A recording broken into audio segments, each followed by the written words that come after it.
Bonjour à tous, c'est Sylvia Micone pour Impact Positif. À partir de cet épisode, petit changement, plus de face à face avec nos invités le temps du confinement. Les enregistrements auront lieu par téléphone. Le principe, lui, ne change pas. Au contraire, il s'amplifie durant cette période si particulière et prend tout son sens. Donner la parole à ceux qui contribuent à trouver des solutions et à les faire circuler pour réduire les inégalités, mieux vivre ensemble, mieux produire et consommer et surtout protéger le vivant, la planète.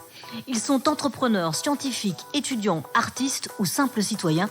Je veux comprendre leur démarche, qu'est-ce qui les a fait bouger, quels sont leurs conseils, que veulent-ils transmettre ? Car dans Impact Positif, nous pensons que tout le monde, à son échelle, peut faire bouger les lignes et ça commence évidemment avec vous. Je me sentais un petit peu, pas honteux, mais on va dire un peu en retrait par rapport à toute la visibilité que Simplon et moi-même on a pu avoir au titre des entrepreneurs sociaux courageux. Et c'est vrai que les héros du quotidien et les soignants nous démontrent qu'on doit tous rester un peu plus humbles parce qu'effectivement, ça peut nous arriver de créer des emplois à Simplon pour des gens qui en ont besoin. Mais sauver des vies et être au carton, sans masque, face à un virus, c'est quand même autre chose, quoi. Cela faisait longtemps que je voulais interviewer Frédéric Bardot pour le podcast. Nous nous sommes croisés à de nombreuses reprises, car elle est en quelque sorte un rôle modèle incontournable dans le milieu de l'ESS. Co-créateur de Simplon, il y a 7 ans, j'ai suivi sa carrière, son engagement, le développement de Simplon qui emploie à ce jour 300 personnes à temps plein dans plus de 110 écoles. Mais aujourd'hui, en pleine crise sanitaire, ce n'est pas de Simplon dont je veux parler avec lui, mais plutôt de cette opération, Gardons le lien, qu'il porte avec toute son énergie depuis début avril. Pas question, en effet pour lui, de rester les mains croisées. Merci infiniment de nous suivre pour cette 2e saison. Pour me soutenir et continuer à découvrir ces personnalités et leurs projets à impact, abonnez-vous sur iTunes ou sur votre plateforme préférée. Commentez le podcast, partagez-le, notez-le 5 étoiles s'il vous a plu. Cela m'aide à faire grandir ce média. Impact Positif, saison 2, épisode 11, Andiamo. Frédéric Bardot, bonjour. Bonjour. Merci beaucoup de participer à Impact Positif. Tu es le cofondateur de Simplon, créé en 2013, que l'on ne présente plus, une école gratuite pour apprendre le code aux personnes éloignées de l'emploi. C'est une formule qui a fait plus que ses preuves. Vous êtes présent partout en France et dans 20 pays dans le monde. Vous travaillez main dans la main avec l'État qui vous fait confiance. Vous avez lancé votre fondation en 2019 qui œuvre à insuffler de l'impact positif dans les technologies numériques. Tu es aussi un entrepreneur social aguerri qui a traversé de nombreuses tempêtes et on sera aussi heureux de prendre quelques-uns de tes conseils à la fin de ce podcast. Mais si je t'invite aujourd'hui, c'est aussi et surtout pour que l'on parle de cette situation exceptionnelle, de cette crise sanitaire. Toi aussi, tu as agi pour aider avec cette initiative. Gardons le lien. On va tout de suite en parler avec toi. Mais tout d'abord, cette question que je pose à chacun de mes invités. Comment vis-tu ce confinement ? Comment te sens-tu ? Je me sens bien, j'ai pas de problème directement. Enfin, ma femme est médecin coordinateur en EHPAD, donc elle a fait son petit Covid, comme elle dit. Elle était au front et en même temps malade, donc c'est elle qui a été la plus touchée et qui est la plus touchée, puisqu'elle est sur le pied de guerre depuis 4 semaines. Mais pour moi et pour tous mes enfants, puisque j'en ai 5, ça va plutôt bien. Donc je vis ma vie de confiné en tant qu'entrepreneur, instituteur, homme de ménage et soutien fidèle de ma femme qui est au front. Oui, alors c'est vrai que comme beaucoup de Français, alors pas en ce qui concerne ta femme, justement, tu as raconté sur les réseaux sociaux un petit peu le dévouement de ta femme, donc qui est médecin, la difficulté aussi de vivre au quotidien cette crise, ces drames inhérents. Pour toi, ça a été un déclic aussi, il y a un avant, un après ? Ouais, complètement. Je crois que tous on a été marqués qu'il y aura un avant et un après, mais c'est vrai que j'ai aussi effectivement parlé sur les réseaux sociaux que je me sentais un petit peu, pas honteux, mais on va dire un peu en retrait par rapport à toute la visibilité que Simplon et moi-même on a pu avoir au titre des entrepreneurs sociaux courageux. Et c'est vrai que les héros du quotidien et les soignants nous démontrent qu'on doit tous rester un peu plus humbles parce qu'effectivement, ça peut nous arriver de créer des emplois à Simplon pour des gens qui en ont besoin. Mais sauver des vies et être au carton, sans masque, face à un virus, c'est quand même autre chose, quoi. Alors justement, acteur du numérique, tu as aussi eu envie de faire ta part. Hein. Tu portes avec la Fondation Simplon l'opération Gardons le lien, avec 2 autres mouvements, le collectif d'entreprises pour une économie plus inclusive en France, et puis la France, une chance, les entreprises s'engagent, le soutien du ministère du Travail. Objectif, permettre aux patients atteints par le coronavirus de rester en contact avec leur famille. Et pour ce faire, vous avez fourni des hôpitaux, EHPAD, structures sociales avec du matériel informatique, en l'occurrence des tablettes. Expliquez-nous comment tout cela est né. J'ai lu que ça avait été imaginé tout d'abord par des médecins. Ouais, absolument. C'est venu d'un collectif de médecins autour d'une personne qui est bien connue, qui s'appelle Isabelle Cocher, donc qui a effectivement été beaucoup médiatisée pour son passage à la tête d'Engie, mais elle a été donc touchée dans sa famille, sans rentrer dans les détails, parce qu'elle était assez pudique là-dessus par le Covid-19, et il se trouve qu'elle a aussi dans son entourage un certain nombre de médecins qui ont, dès le début de cette crise, imaginé un dispositif pour rompre l'isolement des personnes âgées et des patients en zone Covid, parce que les visites sont interdites et les mécanismes de réanimation et de confinement font qu'effectivement ça crée une fracture supplémentaire où elles perdent le contact avec les proches et avec les familles. Et le cas extrême, c'est bien entendu des personnes qui vont décéder, qui le savent, qui voudraient dire au revoir à leurs proches et qui ne peuvent pas le faire pour des raisons de confinement évidentes. Et donc, face à cette situation-là, elle a imaginé de mobiliser effectivement plein d'entreprises, et Dieu sait que son carnet d'adresses est assez fourni pour lancer un grand élan de solidarité et donc collecter des tablettes pour les livrer aux gens qui en ont le plus besoin pendant cette crise.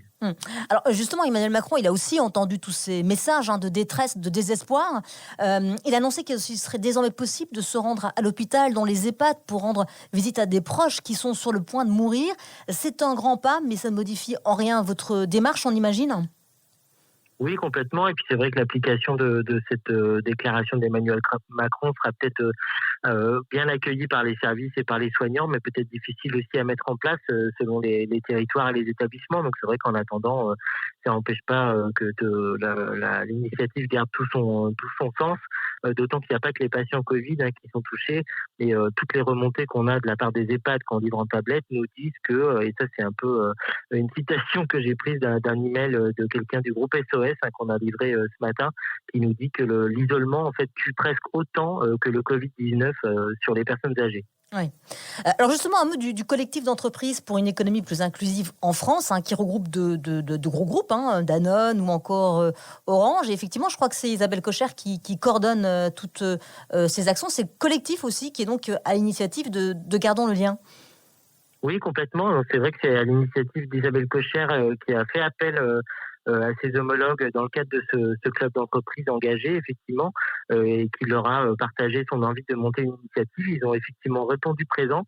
Donc clairement, il y a un certain nombre d'entreprises de ce collectif qui se sont mobilisées en donnant des matériels. Donc c'est le cas d'un certain nombre d'entreprises qui ont donné des ordinateurs et des tablettes qui étaient en dotation dans leurs entreprises et inutilisés, et pourtant c'est difficile en ces temps de télétravail de trouver des matériels, et puis d'autres qui se sont engagés plutôt en faisant des dons financiers afin que la Fondation Simplon puisse acquérir du matériel et le faire livrer aux personnes qui en ont besoin. Mais c'est vrai qu'ils ont répondu effectivement tout de suite présent. Oui, avec une grande liste d'entreprises, de collectifs qui vous soutiennent. On imagine effectivement que vous avez dû faire appel à vos réseaux respectifs. C'est allé assez vite finalement pour regrouper toutes ces entreprises. Oui, absolument. Et c'est vrai qu'il y a un maillon de cette chaîne qui est stratégique, c'est qu'en ces temps de confinement, la plupart des gens ont besoin de tablettes et d'ordinateurs, et donc la ressource la plus rare, je dis pas que c'est pas l'argent, parce qu'on en a besoin dans le cadre de cette collecte, mais c'est le matériel, c'est les stocks. Et c'est vrai qu'autour de Microsoft et de son écosystème, on a eu des gens comme Cdiscount et tous les constructeurs en fait qui se sont mobilisés pour nous réserver des stocks, et au lieu de les vendre à prix d'or sur le marché, ils les ont réservés dans le cadre de cette opération. Ils ont abandonné leur marge et en fait ils nous les réservent et on peut les acheter à prix coûtant, et en plus ils acheminent en fait ces tablettes jusqu'aux établissements. Donc c'est vrai qu'au-delà de la mobilisation des entreprises qui ont donné du matériel et des fonds financiers, les constructeurs et les distributeurs de matériel informatique ont joué un rôle prépondérant pour nous permettre d'accéder au matériel et pour le livrer, alors que la chaîne logistique, comme on peut l'imaginer en ce moment, elle est très très compliquée, et là on livre en France entière. Comment ça se passe avec Isabelle Cocher justement? Il y a aussi d'autres personnalités dans ce comité d'orientation de Gardons le lien. Il y a aussi Jean-Louis Bourlot. Comment ça se passe avec eux? Écoutez, c'est vraiment c'est très pro. C'est-à-dire qu'on a vraiment l'impression d'assister à un board d'une entreprise du CAC 40. C'est vraiment très très professionnel, et chacun est à sa place. Tout le monde est un peu en mode commando. Donc Isabelle Cocher anime ça d'une main de maître. Et c'est vrai que dans ce comité, il y a effectivement des personnalités comme Jean-Louis Borloo et aussi le professeur Marc Imbert, qui est le chef du service de pneumologie et de soins intensifs de Bicêtre, qui représente un peu le monde médical et qui a lui-même une zone Covid avec des dizaines et des dizaines de lits. Donc il peut parler un peu par du terrain et des retours qu'il a au sein de son établissement de la PHP. Donc on passe les sujets les uns après les autres. Il y a des questions du combien on attribue de matériel, est-ce qu'on est bien sûr que ces matériels vont à des patients Covid et pas sur d'autres besoins, parce que c'est vraiment l'engagement d'Isabelle Cocher et des donateurs, c'est que ça aille aux donateurs, aux patients Covid. Et donc voilà, on regarde des sujets éthiques, juridiques, le fundraising, les carnets d'adresses des uns et des autres. Donc c'est rondement mené et ça se passe quasiment tous les 2 jours. Alors quels sont les résultats, Frédéric? Vous voulez évidemment étendre au maximum cette initiative. Le confinement durera au moins jusqu'au 11 mai. Et puis pour les personnes fragiles, notamment les personnes âgées, ce confinement risque aussi de durer. Combien de tablettes vous avez déjà distribuées? Alors pour l'instant, on en est à 10 000 et on a sécurisé grâce aux partenaires de l'opération plus de 30 000 tablettes. Donc en fait, il nous en reste encore 20 000. Donc la petite difficulté, c'est de lever les fonds qui nous permettent de les acheter parce que les besoins, comme vous pouvez l'imaginer, sont légion et dépassent les 30 000. On a vraiment des remontées, des EHPAD, des régions, des conseils départementaux et de l'ensemble des établissements qui excèdent complètement cette demande-là. Donc voilà, 10 000 qui sont déjà acheminés et livrés dans les mains des bénéficiaires et encore 20 000 qu'on peut acheter et les besoins sont quasiment le double. Et on précise que l'opération a à peine démarré le 7 avril, donc il y a effectivement quelques jours. Effectivement, c'est aussi les EHPAD, les hôpitaux qui viennent vers vous, qui vous disent on a besoin d'autant de tablettes, d'autant d'ordinateurs.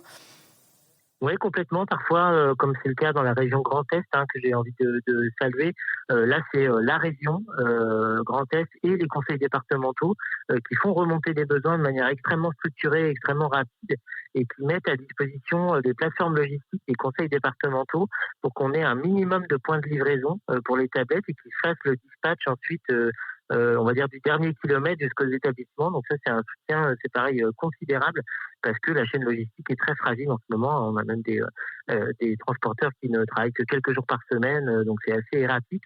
Donc ça, là, c'est par les collectivités locales que ça se passe. Et puis, par contre, pour la PHP, là, c'est vrai, ou la Fédération hospitalière de France, là, ils nous remontent des besoins structurés. Et la Fondation de France aussi nous remonte beaucoup de besoins. Alors, quels sont les retours que vous avez du terrain, les témoignages que vous avez reçus de ces personnes qui ont pu finalement se servir des tablettes et communiquer avec leur famille? Alors, on a des témoignages assez concordants. La plupart du temps, les témoignages nous viennent des soignants qui réceptionnent ça dans les services. Donc, parce que on fait en sorte, là c'est le sujet un petit peu sensible, mais on fait en sorte que les tablettes arrivent directement dans les services et passent pas forcément toujours par les administrations et notamment par les directions des systèmes d'information qui pourraient, on va dire, retarder l'arrivée des tablettes dans les mains des soignants et puis des bénéficiaires. Donc, on a surtout beaucoup de témoignages de soignants qui nous disent qu'elles font énormément d'impact parce que c'est très attendu et c'est vrai qu'on joint souvent à l'enveloppe tablette des chargeurs universels. Et ça a l'air très bête, mais pour le coup, la plupart des gens sont partis à l'hôpital avec leur téléphone, mais pas forcément avec leur chargeur. Et donc, parfois, on a des retours aussi positifs des tablettes qu'on envoie et aussi, surtout, des chargeurs, puisque pour le coup, ça dépanne beaucoup de gens. Donc, on commence à avoir des témoignages de patients Covid, mais c'est vrai que c'est pas ce qu'on pousse le plus, parce que pour des raisons évidentes, c'est des gens qui ont bien d'autres choses à faire et qui sont vraiment focalisés sur leur maladie ou leur convalescence et sur leurs proches. Mais c'est vrai que les témoignages sont vraiment émouvants. On a bien entendu des témoignages de gens qui ont utilisé certains devices pour faire leurs adieux à leur famille. Donc ça, c'est vrai que c'est des cas assez extrêmes mais qui sont pas isolés. Et c'est là où on se dit qu'effectivement, on a eu raison de se mettre en ordre de bataille assez rapidement sur cette opération. Et c'est vraiment la preuve que le numérique, ça sert bien à autre chose que faire des selfies ou des Skype apéro, mais que c'est vraiment ça, c'est le lien entre les gens au plus fort moment. Alors justement, concernant les personnes âgées, elles sont pas toujours très habiles avec l'informatique. Comment vous y prenez-vous avec elles? Comment est-ce que ça se passe? Alors, point très important, je n'ai même pas mentionné, vous avez raison, livrer des tablettes sans aucun accompagnement et sans aucune aide à la prise en main, ça ne servirait absolument à rien. Donc, dans la plupart des cas, en fait, l'ensemble des tablettes sont livrées avec 2 numéros d'appel, des numéros verts. Donc il y en a un qui est un call center de Microsoft qui est mis gracieusement à disposition des gens qui à la fois voudraient faire la mise en place dans les services avec les soignants et aussi des utilisateurs finaux. Et on s'appuie sur une autre initiative assez incroyable, hein, qui est le collectif de la médiation numérique et qui, avec le secrétariat d'État au numérique, a mis en place un numéro spécial pour notre opération où il y a plus de 2000 médiateurs numériques bénévoles, hein, qui se mettent à disposition et qui aident à la prise en main des matériels, à l'installation des services et à la prise en main des choses. Donc ça, c'est vrai que c'est stratégique parce que le matériel sans l'aide et l'assistance pour le faire fonctionner, c'est vrai que ça ne sert pas à grand-chose. Et la fracture numérique, c'est pas juste une question d'équipement, c'est une question d'autonomie aussi, hein, et d'usage. Mais on imagine aussi que les soignants sont aussi aux côtés des patients pour aider. D'autres choses à faire aussi, mais Et donc voilà. c'est bien d'avoir ce numéro d'appel. Exactement. Alors c'est un concept qui est déclinable à l'infini, j'ai envie de dire. Il y a les personnes isolées, les personnes âgées, effectivement. Et puis, il y a la continuité pédagogique aussi à assurer. Elle n'est pas facile, hein, car il y a beaucoup de disparités entre les familles, pas toujours équipées pour continuer à étudier à distance. Disparités aussi dans les territoires. Et là aussi, vous avez envie d'agir. Oui, absolument. Donc, l'initiative Gardons le lien donc, est focalisée sur les hôpitaux, les EHPAD, les SSR et les établissements médico-sociaux sur les handicaps. Il y a une autre initiative, hein, qui avait démarré bien avant nous, qui s'appelle Connexion d'urgence et des ordis pour nos enfants. Donc, qui cible particulièrement les enfants des foyers d'aide sociale à l'enfance. Donc, c'est une initiative qui a été lancée par les ministres et le secrétaire d'État Adrien Taquet et Cédric O, et aussi qui s'appuie sur la fondation Break Poverty et Emmaüs Connect, et qui cible particulièrement les enfants placés et aussi les jeunes en situation de mentorat qui sont en difficulté en termes de continuité pédagogique. Donc là aussi, il y a énormément de demandes qui remontent et on se coordonne avec cette initiative pour pouvoir faire en sorte que tous les besoins soient servis et qu'on n'ait pas à choisir entre une personne dans un EHPAD et un jeune dans un foyer d'aide sociale à l'enfant. Alors ton expérience Simplon, elle est un atout précieux, hein. Voilà, c'est temps que vous essayez chez Simplon de faire de ces inégalités une force. Et tu le dis d'ailleurs, hein, le numérique peut être un super ascenseur social. Oui, complètement. C'est vrai qu'avoir accès au numérique, c'est le minimum pour accéder à ses droits, maintenant que tout est dématérialisé, hein. Mais c'est en plus, dès qu'on a de la compétence numérique, on peut effectivement découvrir toutes les opportunités que permet ce secteur-là, et notamment des opportunités de formation et d'emploi. C'est ce qu'on démontre à Saint-Plon depuis 2013. On a formé plus de 7000 personnes, mais là, on est sur d'autres types de populations, sur l'usage et sur l'accès aux droits et l'accès au lien familial. Donc ça, c'est vrai que c'est très complémentaire pour la Fondation Saint-Plon d'Azur là-dessus. Alors, vous lancez régulièrement sur les réseaux un appel à toutes les entreprises et tous les acteurs pour rejoindre ce mouvement en participant. De quoi avez-vous besoin en premier ? Alors du matériel, c'est vraiment le nerf de la guerre. Donc effectivement, les entreprises qui nous donnent des matériels déjà reconditionnés, effacés, sans données privées dessus, ça c'est vraiment super parce que notre stock de matériel neuf commence à s'amenuire. Et après, bien entendu, des dons qui nous permettent d'acquérir des matériels neufs et de les faire acheminer la plupart du temps gracieusement, mais parfois on est obligé, parce que ce sont des salariés qui travaillent sur la chaîne logistique, bien entendu, de payer les transporteurs et de payer des services comme la Poste et Colissimo qui agissent gracieusement pour ces opérations-là, mais qui sont parfois obligés de nous facturer certains services.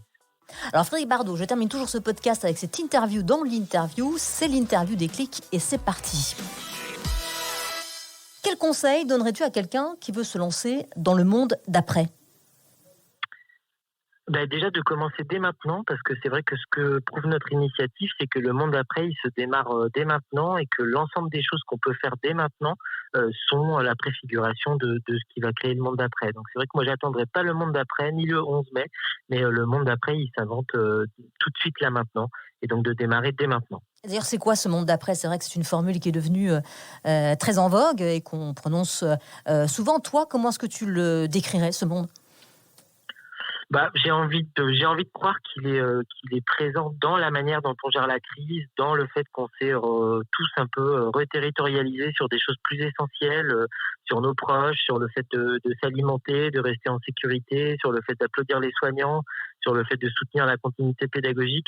J'espère que ce monde d'après, effectivement, il donnera plus de sens à ceux qui font du sens et peut-être un peu moins à des choses plus futiles, même si je sais que ces temps de confinement sont propices pour regarder des séries sur les réseaux.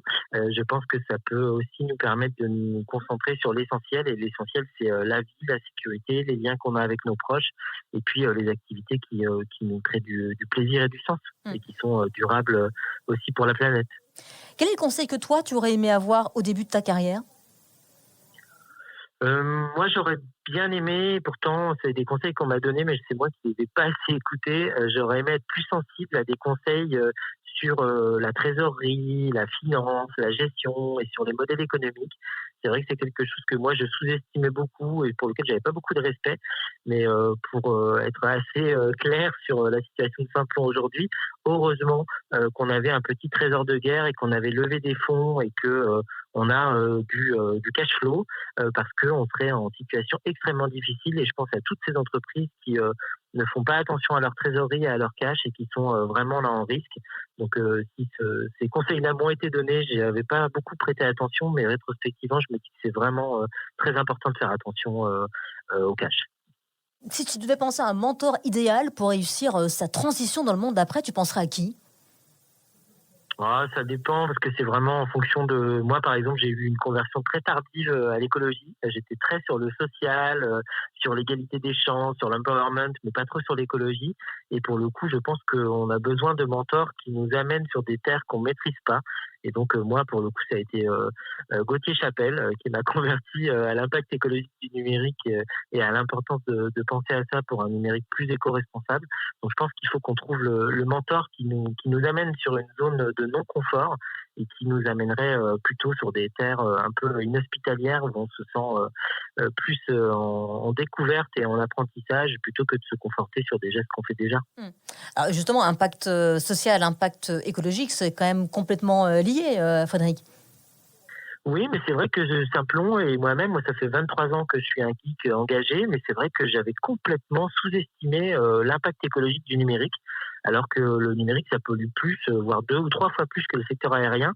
Et donc, il est de bon ton de dire sur les réseaux sociaux qu'il faut arrêter de prendre l'avion, mais c'est vrai que les gens continuent à utiliser les réseaux sociaux ou à regarder des sites de streaming, alors que l'impact écologique du numérique est considérable. Donc ça, et moi, j'aurais mis 20 ans à comprendre ça et à changer la manière dont Simplon opère pour intégrer cette composante-là. Donc, c'est assez contre-intuitif. Tu ne serais jamais devenu ce que tu es si à cause de, si j'avais pas ma femme dans ma vie. Je pense que j'aurais jamais pu passer toutes les épreuves qui ont été mentionnées au début de cette interview. Et puis, c'est vrai que voilà, la voir aussi, elle, dans sa profession de soignant tous les jours, ça rend aussi humble par rapport à l'impact qu'on peut avoir sur la société, sur le monde. Ton plus bel échec ? Mon plus bel échec, j'en ai eu plusieurs parce qu'avant Simplon, j'ai foiré plusieurs boîtes et plusieurs projets à impact. Je pense que le plus beau, c'était d'avoir pensé qu'on pouvait organiser des marchés forains dédiés aux produits pour enfants. Et donc, je m'étais imaginé pouvoir effectivement faire des fêtes foraines et des marchés de produits destinés aux enfants qui seraient itinérants, qui se déplaceraient de ville en ville. Et bien entendu, je connaissais absolument rien au commerce non sédentaire et à la manière de faire des marchés et des fêtes foraines. Et donc, je me suis lamentablement planté. Alors, une qualité essentielle pour entreprendre aujourd'hui ? Je dirais l'opiniâtreté. C'est vrai que c'est un classique, mais c'est vrai que il faut savoir pivoter, comme on dit dans le monde des startups, pour trouver la bonne solution. Mais croire en la force de son impact social et en son intuition, alors que tout le monde vous dit que c'est pas possible et qu'on peut pas former gratuitement des milliers de personnes au numérique pour qu'ils deviennent développeurs. Pour le coup, je pense qu'il faut être un petit peu têtu quand même. Je pense que c'est une bonne manière d'enfoncer le clou et d'aller au bout de ses projets. Un conseil que tu donnes tout le temps ? Oui, de dire que de dire qu'on est des athlètes de haut niveau, donc c'est pas pour nous envoyer des fleurs, c'est pour dire que l'entrepreneuriat c'est pas un sprint, c'est un marathon, et donc il faut faire hyper attention à son hygiène de vie, à son sommeil et à la manière dont on gère son équilibre vie perso et vie pro. parce que c'est une course de fond et que si on se préserve pas soi-même, pour le coup, on peut aller au carton. Et je donne souvent l'exemple de Frédéric Lopez qui un jour m'avait complètement retourné comme une crêpe parce que j'étais un petit peu en bad. Et il m'a dit, mais tu sais, quand tu prends l'avion, les gens disent, il faut d'abord mettre ton masque à oxygène à toi avant d'aider ceux des autres et de mettre les masques des autres. Toi, il faut que tu t'occupes de toi avant de pouvoir t'occuper des autres. Et ça m'avait vraiment marqué, cette histoire de masque à oxygène dans l'avion. Oui, c'est vrai que ça illustre bien ce qu'il faut faire. Alors justement, le temps est un bien précieux. Quand tu en as un peu, qu'est-ce que tu fais ? Ça fait quelques mois, presque un petit peu plus d'un an et demi, que je me suis mis vraiment très sérieusement, après avoir essayé plein de fois, en abandonnant plein de fois, au yoga, et dans toutes ses dimensions, donc le postural, le souffle et la méditation. Et c'est vraiment quelque chose qui maintenant a une place centrale dans ma vie. Et je pense que ça m'aide tous les jours. J'ai complètement changé de tempérament par rapport à des contrariétés. Ça agit sur mon hygiène de vie alimentaire. Et puis ça met de la pratique physique et de la sérénité dans ma vie. Et ça, c'est vrai que de l'aveu même de ma femme et de mes enfants, ça a complètement transformé ma vie. Donc dès que j'ai du temps, je fais du yoga. Et que dis-tu à celles et ceux qui t'écoutent, qui ont envie d'agir, mais qui ne savent pas comment ? Il faut trouver quelque chose dans lequel on croit vraiment, parce qu'il y a tellement de découragement et tellement d'obstacles quand on a quelque chose de chevillé au corps pour que ça se réalise, que c'est pas la peine d'essayer de faire quelque chose auquel on croit pas vraiment profondément. Donc pour le coup, s'il y a des gens qui ont envie de faire quelque chose, il faut déjà qu'ils trouvent ce qu'ils ont très très très envie de faire et après qu'ils le fassent contre vents et marées. Mais c'est vrai que quelqu'un qui voudrait s'engager, qui n'aurait pas l'idée de la chose qui va lui parler ou de la chose dans laquelle il a envie de s'investir, ce sera de toute façon très compliqué, même s'il a très très envie de faire quelque chose. Donc si en plus la motivation n'est pas encore au rendez-vous, il faut d'abord travailler la motivation et le projet avant de s'y jeter corps et âme. Merci beaucoup Frédéric. Gardons le lien. Qu'est-ce qu'on peut vous souhaiter ? Est-ce que c'est une opération que vous envisagez dans la durée ? Est-ce qu'elle a un temps défini ? Comment est-ce que ça va se passer ? Les récentes annonces présidentielles montrent qu'elle a un bel avenir au moins jusqu'à l'été. Et après, je pense qu'elle aura une version non Covid ou un peu, on va dire, dégradée, en ce sens que l'isolement et la fracture numérique, ça malheureusement, c'est des choses qui sont durables. On sait qu'il y a des millions de personnes qui ont des difficultés avec le numérique. Donc je pense qu'elle survivra au Covid et j'espère qu'elle nous survivra aussi à nous et qu'elle sera appropriée par plein d'autres acteurs. Où peut-on prendre des nouvelles de Gardons le lien et de Simplon également ? Gardonslelien.org sur la partie Gardons le lien et Simplon sur simplon.co. Merci beaucoup Frédéric pour cette interview et très très bonne route à toi. Merci. Merci beaucoup de nous avoir écoutés. Merci à Mickaël Cailly pour le mixage, à David Führer pour la prise de son, à Julien Laurent pour la production. J'attends vos commentaires et si vous avez une suggestion d'invité, n'hésitez pas. N'hésitez pas aussi à vous abonner, à nous noter et à partager cette interview si vous avez passé un moment inspirant, ce que j'espère vivement. Rendez-vous sur Instagram impactpositif.podcast ou sur notre compte Twitter @ipositif au pluriel ou encore sur le mien @Sylvia Amicone pour toutes les infos. À très vite pour un nouvel épisode.